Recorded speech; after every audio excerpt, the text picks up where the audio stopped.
We're going to go ahead and get started.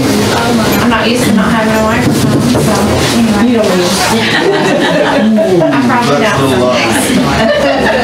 All right, if everyone at this time would be in a moment of silence.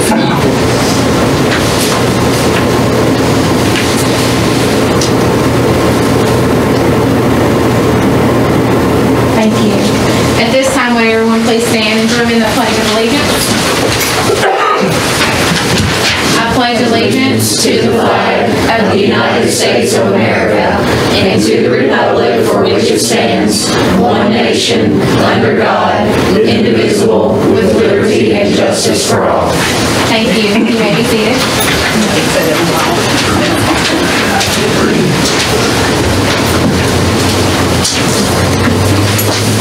Board members will go down now to approving our agenda. We do have a couple of changes to make tonight. We need to amend the agenda and remove action item E, so I'm going to make a motion to amend the agenda by removing action item E. And a second by Mr. Jomar. All in favor of amending the agenda to remove action item E, please say aye. Aye. All opposed? I hear none. And then there is an addition under item G, and that is to consider amending the 23-24 school calendar, and I will make that motion to amend. Second. Second by Ms. Wells. All in favor of amending the agenda by adding action item G, please say aye. Aye. All opposed? And then, are there any other additions or changes to our agenda tonight? If not, I need a motion to approve the amended agenda. Motion by Mr. Bowers. Second by Ms. Bard. All in favor of approving the amended agenda, please say aye. Aye. All opposed? I hear none. And then we'll move down to recognitions, and we don't have any this month. And then now we'll move down to the treasurer's report, Mr. Lutzinger.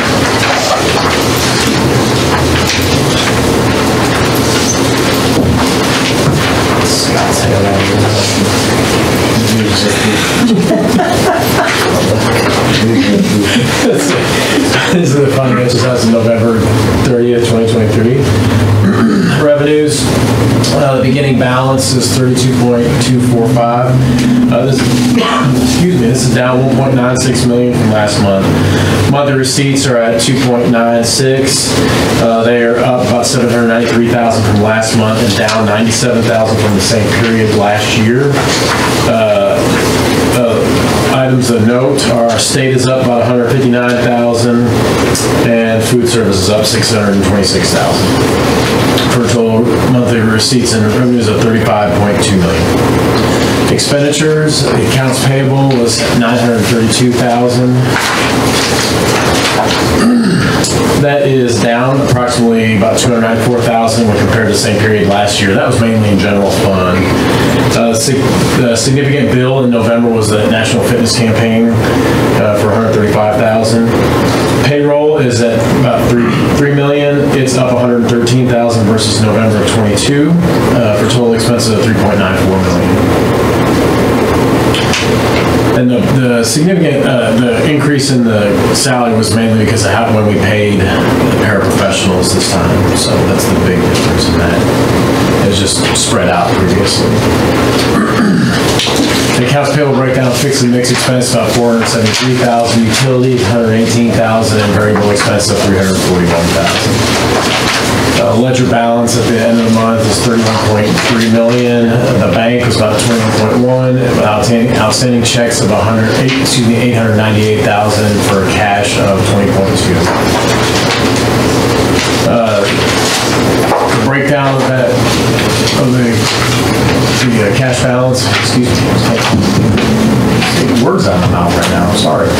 General fund is about 17.7, that's down 768,000. Special revenue is at a negative. Again, that's when we collect that in arrears, so it's always going to show a negative. That's down 552,000 from the previous month. Construction is about 2.26, that's down 7,000. Food service is at about 2.5, which is up 345,000. So for a total of about 31.26, which is down 984,000 from the previous month. Extended financial picture for April of 2024, we expect to have about 37.3 million. Are there any questions? Any questions on the treasurer's report? If not, I will need a motion to approve. Motion by Mr. Gilmore. Second by Mr. Bowers. All in favor of approving the treasurer's report, please say aye. All opposed?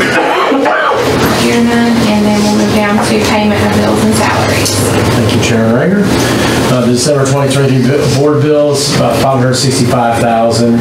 Of that, general fund is 479,000, which is the bulk of that. Utilities expense was about 96,000. Fixed and mixed expense is about 312,000, and variable expense of 157,000. The significant checks that were in there were $161,489.75 to the Muhlenberg County Sheriff. That's collection fees that we pay in order to get the tax revenue, which is about 2.5%. Call Riggs and Ingram of 36,000 is for the audit. Any questions? Any questions on payments of bills and salaries? I'll make a motion to approve. Second. Second by Ms. Wells. All in favor of paying bills and salaries, please say aye.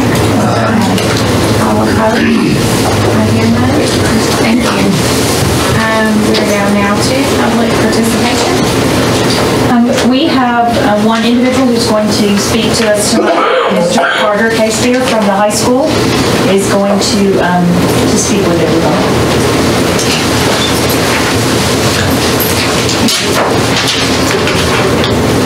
While he's getting that pulled up, I'm Miss Thompson, I have Mr. Dietrich here with me. Carter came to us in April of this year with interest in starting or how to get started with an esports team. So he's going to share tonight kind of the benefits and what esports is. So what is esports?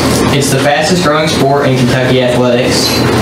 It's electronic sports, and that means online video game competition between schools. But that doesn't mean just playing video games for the sake of playing games.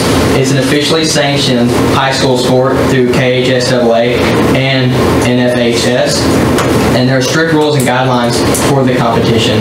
So you're not just sitting around playing games. It's a calculated competition with scores and final scores, and it's a complete match. There are over 100 Kentucky high schools that compete currently, and 400 colleges nationwide that have an esports team. And below are some of the colleges in Kentucky that currently have an esports team.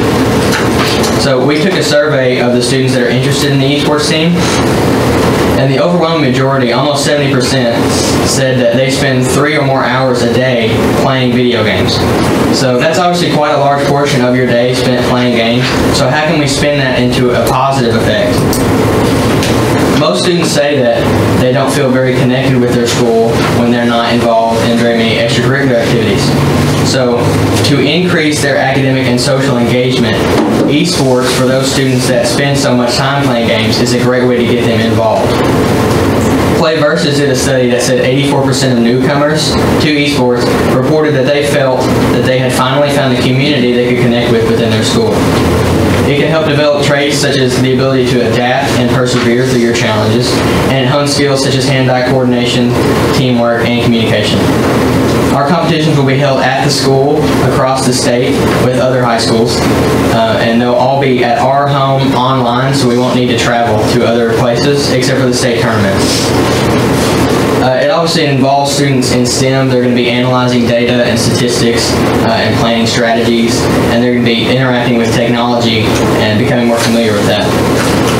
There's a wide variety of games, so most students that are interested in this are going to be covered by what we have available.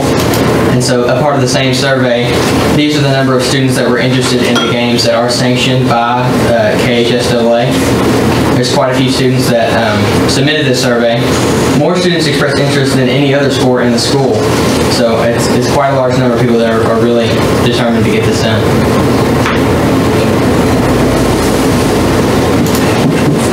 This is what I really want to focus on is the scholarship opportunities. This is a big deal for any student, junior and senior especially. I'm a junior right now, and this is one of the things that I'm looking at most. There are $21 million in esports scholarship awarded to the class of 21-22, and that number is only going to go up as the sport grows. So this year it could be even more than it is now, and that's just a great opportunity that currently we're missing out on that we should have. But that's all I have for you today. I hope you learned something about this, and I hope you'll take this into consideration. Thank you.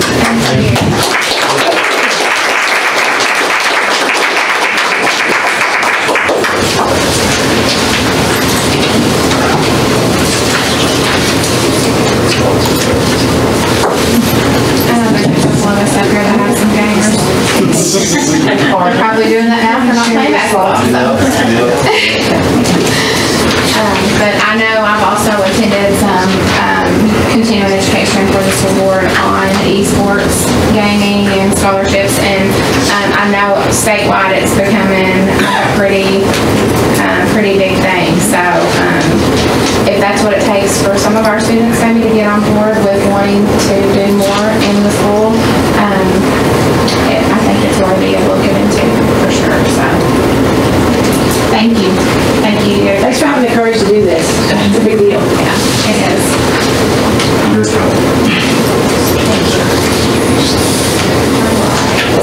So we will move down now to our administrative report. The personal actions have been given to the board, and the report will be placed in our minutes. And at this time, I'll turn it over to Ms. Ward for her superintendent report. So Ms. Terry Clark is going to share with us from the Renaissance Center. Good evening. I just want to share some things that are going on at the Renaissance Center. This is my first year of principal there. As you all know, we've got two different programs that we house there. One is our virtual program. It's called our MOVE program, where students can be virtual. And then we have our Alternative Learning Center, which is where we take kids 6 through 12 with behavior issues if they can't function at their home schools. Our MOVE program currently has 9 middle school students in it. And the thing that we're really proud of is our high school MOVE program. We have 62 kids currently enrolled in our high school program, which I believe is one of the, on the high end. I don't know that we've had more than that at any time.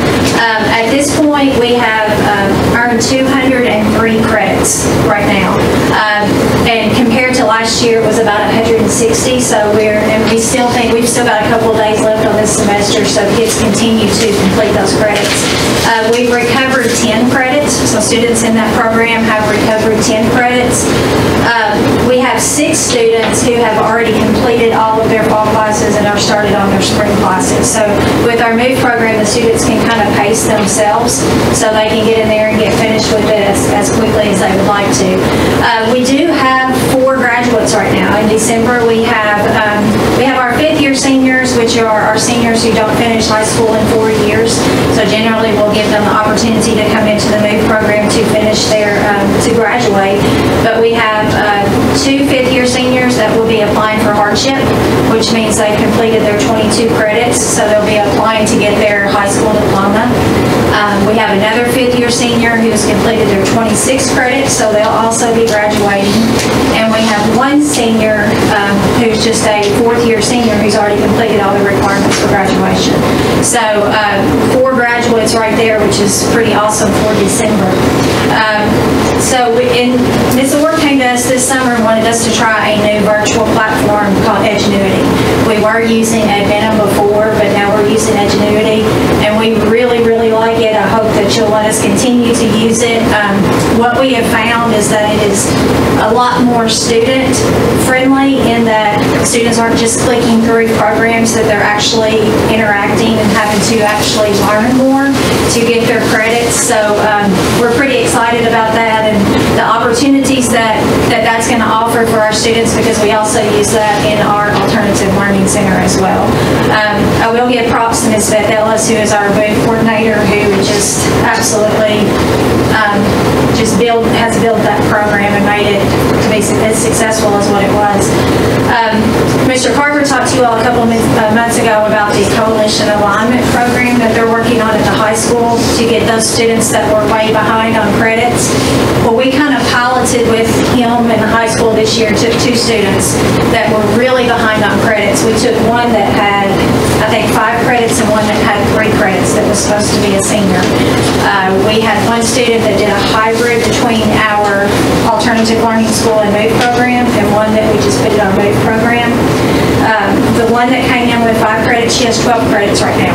So the big good thing about an A5 school is they just have that opportunity to get all those credits and as much as they want to work. So she's got 12 credits. She's on track to go back to the high school next year and finish her senior year, and is pretty excited about that.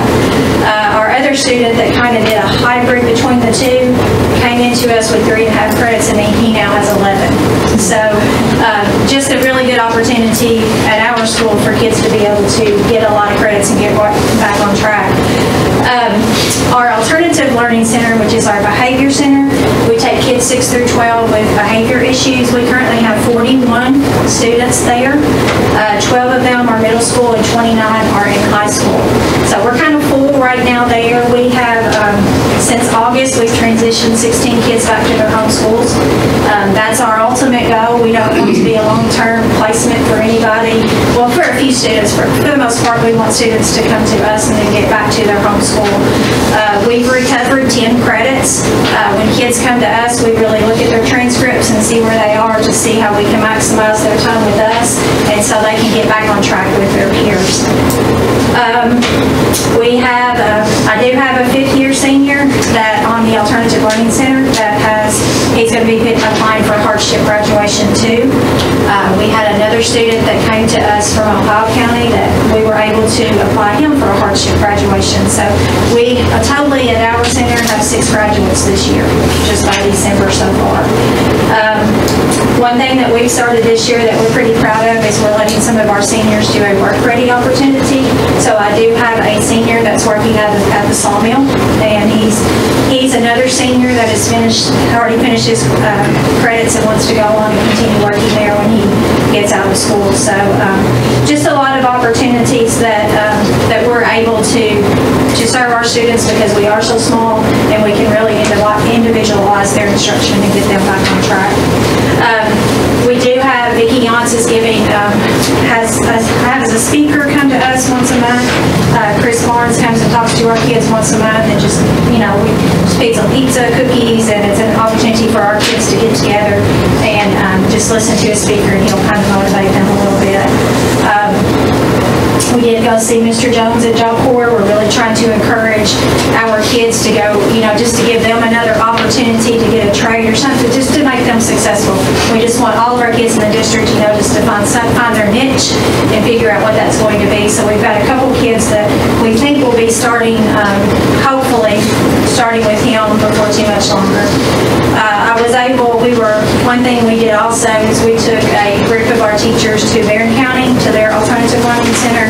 We took a group of teachers to Henderson County, to their Alternative Learning Center. Those are 2 very successful programs, just so we can kind of take some pieces from that and see how we can get better, because we all want to get better. And then finally, Ms. Orr, December 11th, was able to, and Ms. Penley worked together to have a really big day at the Renaissance Center for our students. We had a speaker come in.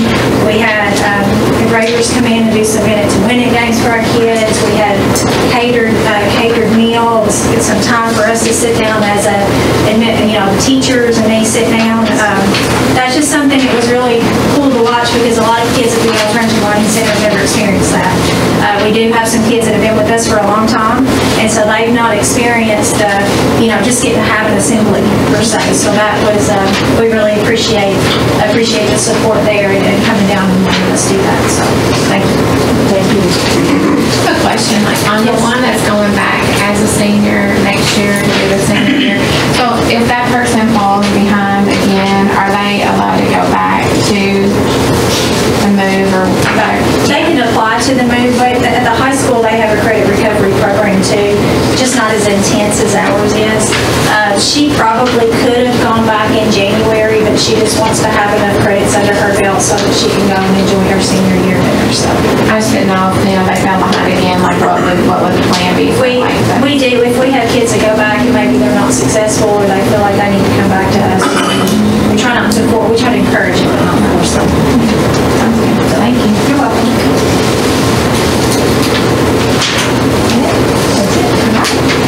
Thank you all.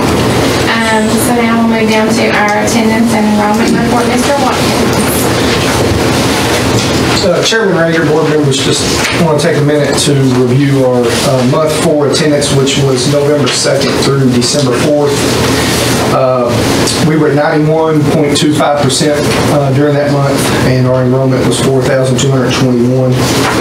Just to recognize our division leaders, Greenville Elementary was our elementary division leader for the month, and that was at 92.1%. And then North Middle School led our upper division at 91.28%. I believe they led the last month too. Is that right, Mr. Rager? Okay. Won't do the next one. So that of course, that was our lowest month, and we've been dealing, as you all know, with a lot of sickness. It kind of started in the middle of November. Really all year, there's been a lot going around, and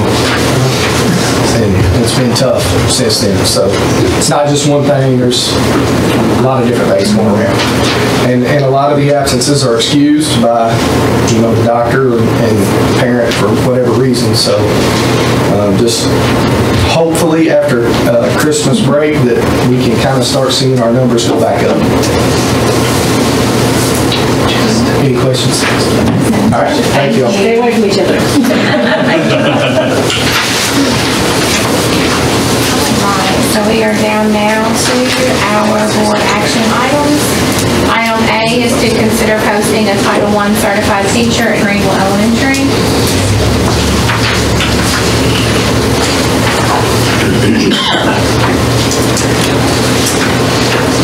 Chairman Rager, board members. Type right here. Greenville Elementary there's sickness going around. I'm getting a little bit better, but it is true. Greenville Elementary is requesting to use Title I funds to hire a certified teacher to work with the second grade team to address academic needs. This addition will help reach the goal of ensuring all students are performing at grade level standards. The data to support this request is based on Winter iReady diagnostic results. They have gone and had discussions at their school level. I've talked with them as well, taken a look at some of that data, and they certainly have the need. The position will be funded through school allocated funds remaining in their yearly budget and will not result in any additional cost to the district. Any questions? Any questions? If not, I need a motion to approve. I'll make a motion. Motion by Ms. Barr. Second by Ms. Mills. All in favor of considering posting the Title I certified teacher for Greenville Elementary, please say aye. Aye. All opposed? Hear none. Thank you very much. And then we're down now to item B, and that is to approve January 2024 board meeting date.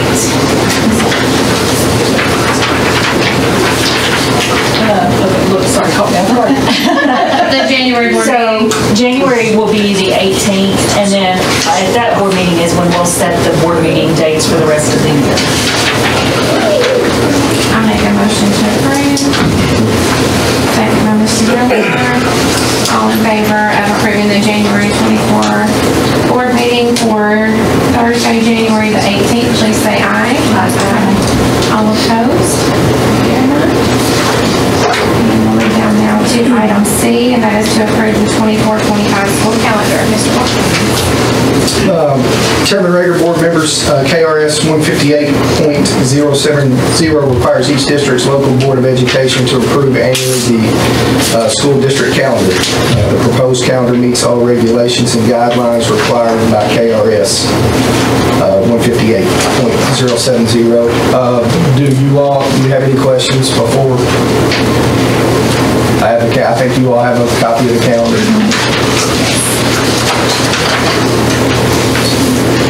So I would like to recommend the Muhlenberg County Board of Education approve the 2024-25 school calendar.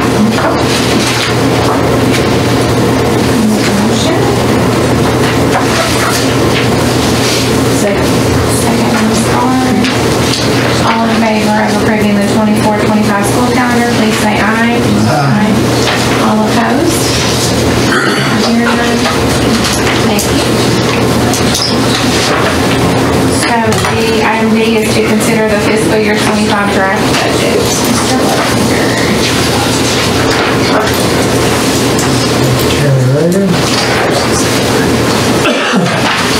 Excuse me. As you know, this is the first iteration of the budget making process. So the draft budget is the skeleton of the 2025 fiscal year 25 budget that we do create. Again, there's three phases: draft budget, tentative budget, and the working budget. And the tentative budget is in May, and the working budget is in September.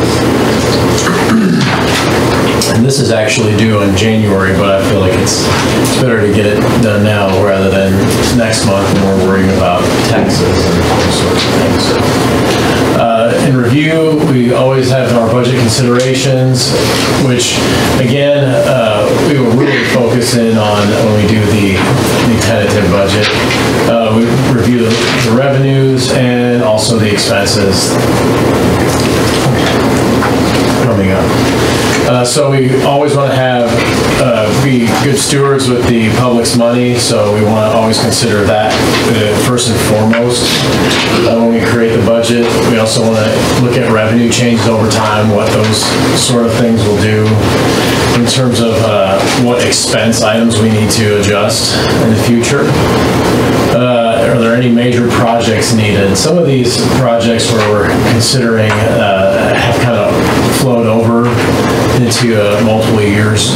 For instance, the I budgeted roofing for this year. It's going to be started in this year, but really the final payments will actually go out in the next fiscal year. So we're going to budget for those items. Are there any maintenance issues? Again, the roofing and anything else that is in the district that needs repair. So revenue line item notables, some of the decreases that we did decrease the beginning balance. TVA, we set it at $5 million. SEEK, so we reduced it. We basically took what we were intending on reducing it last year until they had the legislation that had the tornado relief, so that basically kept our SEEK at the same level. So now we are forecasting that the drop that would have come this year is now going to come next year in the fiscal year 25 budget. So, general fund revenues, local revenue is about $15.4 million. State revenues, including SEEK, is about $18.375. And as Mr. Bowers, that also asked me prior to the meeting, but state revenue is SEEK as well as other forms of state revenue. So, the SEEK and that are exactly going to match. The on behalf is as I mentioned every time, is a non-cash item. So that's something that the district does not pay out, nor do we receive any revenue for it, but it is reflected on our budget. So that's $11.7 million that's in our budget, but it does not affect us in any way, shape, or form. Medicaid is about $232,000. That's a testament to our special education department and their team that earn those dollars, and they use them for items like special education buses or anything that they may need. So it's actually a good little source of income for them. And then a beginning balance of about $24 million. So expense line item notables, as we go into the tentative budget, we're going to be working with schools individually to determine their needs. We did that last year when Ms. Orr, we had those discussions with them. We intend to keep doing those sorts of things. So, and allowing some better uses of those funds. Salaries will be adjusted after salary schedule is adjusted, so that is like in the May time frame. So when we get to that point, that's when we'll start plugging those numbers in. So general fund expenditures, contingency about 15.7, instructions about 29 million, student support service 1.6, instructional support about 1.3, district admin support is about 2.25, school support is 2.9. Business support service 1.32. Thank you, Scott Blake. I appreciate you. Plant operations and management is 7.5 million. Transportation is about 4.7 million. Food service operations about 36,490. So I often get asked, like, why is that like a $36,000 food service? Food service has their own fund, but the general fund helps contribute on monitors and those sorts of things in the lunchrooms, and that's really what that cost is. So that can't be done out of food service funds, so we use general fund to cover those sorts of things. And community service is $337,549. Committed funds, we're going to return those like we did last year in the tentative budget. If there are further major renovation items, we're going to have those listed out. Any expansion consolidation items as we get moving forward, we do have some of those items budgeted, but we also want to make sure that we commit those funds in case there are other items that need to be done. And as always, is a retirement commitment each year. So as people retire, the 30% that we pay on their sick days, that's something we always want to consider. Are there questions? Any questions on the draft budget? If not, I will need a motion to approve. Motion by Mr. Dunbar. Second by Mr. Bowers. All in favor of considering the fiscal year 25 draft budget, please say aye. All opposed? Here none. And then we'll move now to item F, and that is to approve a one-time supplemental payment from Muhlenberg County Board of Education employees. Thank you, Chairman Rager, board members. The Board of Education, we'd like to propose a one-time supplement payment for all employees. The payment structure is as follows: $1,000 for full-time certified and classified employees, $500 for part-time certified and classified employees, and $250 for certified and classified substitute personnel that have actively worked prior to December 15th December 15, 2023 and fiscal year 24. I need a motion to I approve. make a motion to approve. I have a motion by Ms. Barnes, second by Mr. Look at all that smile. Oh. All in favor of giving supplemental pay to the employees, say aye. Aye. Absolutely. That's much more. All opposed? Merry Christmas. That will be a teacher's unhappy. Hope you can see that.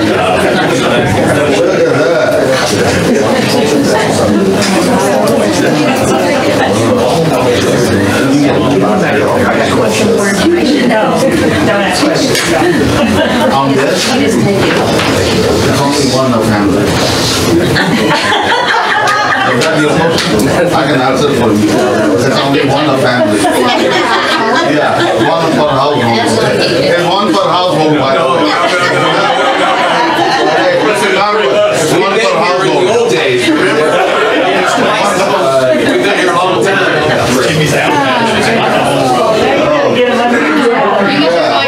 So Blake, they're all serious now.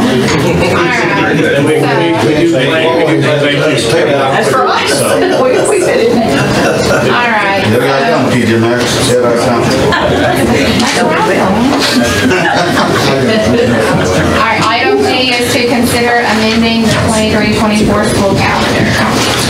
Mr. Watkins, your tough one to follow. Can't do any better than this, can you? No, I don't believe so.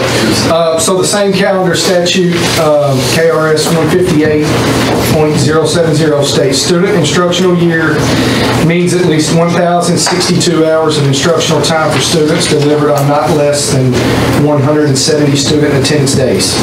So currently we were on a 172-day student instructional year calendar. And that was, you base the hours off your lowest amount of hours of a school, which was our elementary school, so 1,075 hours. That gave us 13 hours of bank time, and that allowed us to basically use 2 days without the students having to make those days up or use an NTI. We still have, I think, 5 hours left from the state if we have emergency time that we need to leave for whatever reason. So my recommendation is that the Middleburg County Board of Education approve the 23-24 school calendar. I make a motion to approve. Second. Second by Ms. Wells. All in favor of considering amending the 23-24 school calendar, please say aye. All opposed? I hear none. Thank you. And we're down now to our board consent agenda items. This is approval of the minutes of the prior board meeting. Considering leave of absence requests, Greenville Elementary request to surplus 65 tables and 270 chairs. Consideration of field trip requests and facilities use. Had a chance to review these in our packets. Any questions? I do have a couple of questions. One is for the Middleburg Middle School beta trip, and buses have been requested, but also it says private vehicle is allowed by policy, and the word possibly is on here, so I'd just like to know if private vehicles will be used or not. Probably has to do with the candidacy on as far as like when a candidate may have to be up there, like to go ahead of the buses and may not know right away. That's what's been done in the past, and I'm speaking not as a principal, but as a parent of an officer.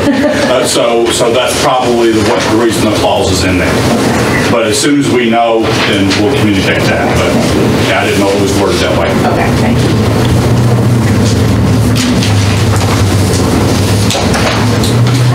Any other questions? If not, I need a motion to approve the board consent agenda items. A motion by Mr. Gilmore. Second by Mr. Bowers. All in favor of approving the board consent agenda items, please say aye. All opposed? I hear none, and we are down to adjournment. Have a motion by Mr. Bowers. Second by Ms. Barr. All in favor of adjourning, please say aye. Aye. All opposed? I hear none, we are adjourned. Thank you.